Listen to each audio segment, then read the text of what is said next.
Hello students, welcome to our channel Studyverse. और आज अपन देखने जा रहे हैं जेई एडवांस 2025 का एक क्वेश्चन पेपर वन का। मैट्रिक्स और पीएनसी का मिक्स क्वेश्चन है जो कि आजकल काफ़ी पॉपुलर थीम है। इनफैक्ट आजकल नहीं, पिछले 10-15 साल से J E has been using this. तो बेसिकली आप देखिए, आपको एक मैट्रिक्स पी दे रखी है जिसमें डायगोनल के अलावा सब जीरो है, तो डायगोनल मैट्रिक्स है। और क्यू एक मैट्रिक्स है जिसकी एंट्रीज है ना, इंटीगर है, इन्वर्टिबल भी है वैसे, ठीक है, इन्वर्टिबल है ऑफ कोर्स क्योंकि उन्होंने क्यू इन्वर्स यूज किया है। तो Q की दो प्रॉपर्टी हैं। एक तो Q का इन्वर्स Q ट्रांसपोज के बराबर है, मतलब ऑर्थोगोनल मैट्रिक्स हो गई है ना। आप इसको अगर आप मल्टीप्लाई कर देंगे उस तरफ तो I बराबर Q Q T आ जाएगा। और Q आपकी कम्यूटेटिव भी है P के साथ। तो इन दोनों इन्फॉर्मेशन के बेसिस पे हमें बताना है कि भाई Q की कितनी पॉसिबिलिटी होंगी ना, how many matrices we can create. ठीक है, तो देखिए सबसे पहले तो अपन इस इन्फॉर्मेशन को यूज़ करते हैं पी क्यू बराबर क्यू पी। तो मैंने Q को अज्यूम कर लिया, देखिए ABCDEFGHI। और जैसे ही पी क्यू बराबर क्यू पी करा, अब देखिए ये P Q Q P I, तो कुछ एलिमेंट्स को कंपेयर करके तो कुछ नहीं मिला, ऑब्वियस आ गया। पर आप देखिए 2C बराबर 3C आ गया। ये कब हो पाएगा भाई? 2C बराबर 3C कभी होगा जब C जीरो होगा। तो आप देख सकते हैं इसी तरीके से C जीरो हो गया, कंपेयर करेंगे S जीरो हो गया, H जीरो हो गया और G जीरो हो गया। तो अब नई मैट्रिक्स बनकर आपकी तैयार हो गई। ये चार एंट्री तो जीरो है। अब समय आ गया इसको यूज़ करने का, क्यू क्यू टी बराबर आइडेंटिटी। ठीक है, तो जैसे ही अपन ने इसको इस्तेमाल किया, सो बेसिकली अब देखें Q into Q transpose multiply करा तो ये आपके पास मैट्रिक्स आई। और जैसे ही इसको आइडेंटिटी रखा तो आप देख सकते हैं चार इक्वेशन आ गई। ये वन होना चाहिए, ये ज़ीरो, ये वन और ये वन, ये तो सेम ही है बेसिकली, है ना, ये दोनों सेम। अब देखो मजे की बात, क्योंकि ए बी सी डी और A B D E और आई इंटीजर्स हैं, तो ऐसे देख के लग रहा है चार इक्वेशंस हैं, पर एक्चुअली ये काफ़ी ज़्यादा कनेक्टेड है, फटाफट सॉल्व हो जाएंगे। पहली बात तो आई गया, I can be plus minus one, two possibility.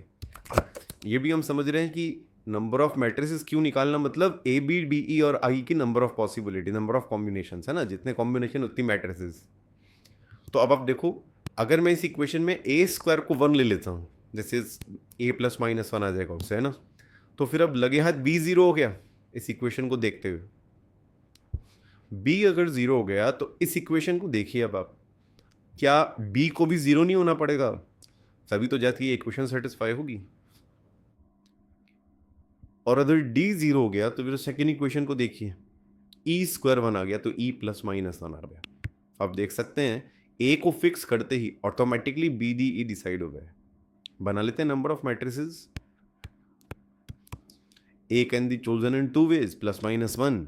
B सिर्फ जीरो हो सकता है, डी सिर्फ जीरो, ई की वैल्यू टू वैल्यूज, आई की वैल्यू टू वैल्यूज। आप देख सकते हैं 8 सच मैट्रिसेस आ गई।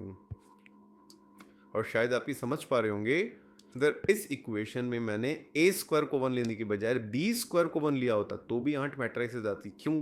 क्योंकि इस बार बी प्लस माइनस वन होता। अब बी अगर प्लस माइनस वन है तो आप इस इक्वेशन को देखिए, अब ए ज़ीरो हो चुका है ना इस इक्वेशन से। तो ए ज़ीरो है तो ई को ज़ीरो होना पड़ेगा, है ना, एंड सो ऑन। मेरे ख्याल से आप इंटरप्रेट कर पा रहे हैं, बस चीज़ें फ्लिप हो जाएंगी काइंड ऑफ। इस बार बी की दो पॉसिबिलिटी हैं, ए को सिर्फ एक वैल्यू ले सकते हैं, एंड देन चलो निकाल ही लेते हैं, आई हैज़ टू पॉसिबिलिटीज़। अब बी स्क्वायर वन लिया है और आपका बी वन लेने से डी ज़ीरो आ गया, है ना, ए ज़ीरो आ गया, ए ज़ीरो आ गया तो ई को ज़ीरो होना पड़ा, ई को ज़ीरो होना पड़ा तो D square one, two possibility. तो basically 8 4 matrices, and you can see final answer is 16 total matrix. तो काफ़ी एक अच्छा सवाल, मिक्सिंग पीएनसी विद मैट्रिसेस। और आप देख सकते हैं ये तो जो भी बच्चा जेई एडवांस का एस्पिरेंट है उसको 3x3 की मैट्रिक्स लेके और पी क्यू बराबर क्यू पी करना, मतलब मैट्रिसेस को कम्यूटेटिव करवाना और क्यू क्यू ट्रांसपोज को आइडेंटिटी बनाना, ये सब तो बहुत अच्छे से प्रैक्टिस होना चाहिए। सो आई होप आपको सॉल्यूशन पसंद आया होगा। ऐसे ही वीडियोस के लिए जुड़े रहिए हमारे चैनल से। Thank you.